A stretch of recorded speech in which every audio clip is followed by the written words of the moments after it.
ژووری دووەم لە قاتی خوارەوە کە ئیخوان دروستی کردو بریتە لە پەروەردەکاری. ئیخوان پەروەردەیەکی زۆر جوانیان کردو، پەروەردەیەکی ئەخلاقی تاک و خێزان.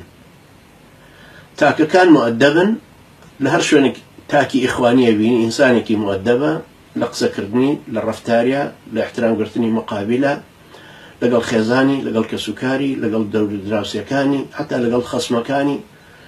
ئەم ئەدەب ڕەفتارکردنە، ئەم شێوە جوانەی ئەدەب کە لەسەری پەروەردەبوون لەگەڵ دروستکردنی خێزانی محەجەبە. ئافرەتی محەجەبە یەکەم جار کە لە وڵاتی ئێمە دروست بوو، من بیرم دەست لەمانی سەر محەجەبەی تیا بوو. ئەم ئافرەتە محەجەبانە کە هاتنە پێشەوە دروست بوون بە تەسیری فکری ئیخوانە.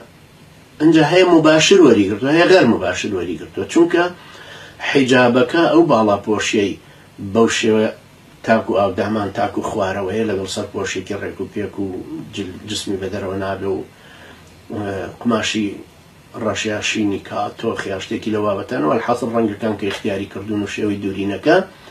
ئەمە قیەمی ئیخوانە دایهێناوە. هەر کەسێکیش بڵێوانیە بڵێ ئێستا خۆژنی محەجەبەی تر هەیە و ئیخوانیش نێوای ڕاست دەکەی.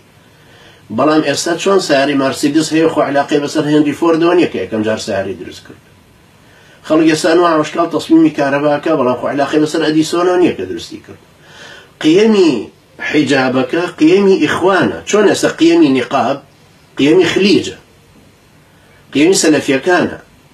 لەبەرە تۆ وەختێک کە ئەمە ئەخوێنیتەوە بێ ئەمە بخوێنیتەوە بۆ ئیخوان، کە ئیخوان سەرکەوتوو بوون لە داڕشتنی و داڕشتنی پارسەنگانەی ڕەفتار و ڕەوشتی تاک و خێزان. پەروەردەکردنی جیلی دووەمی مناڵەکانیشان سەرکەوتوو بوون تایە. ئێمە نابێ ئەمەش لە دەست دێن، ئەمەژێ بە بەردەوام بێمە ژوورێکی تر لە خوارەوە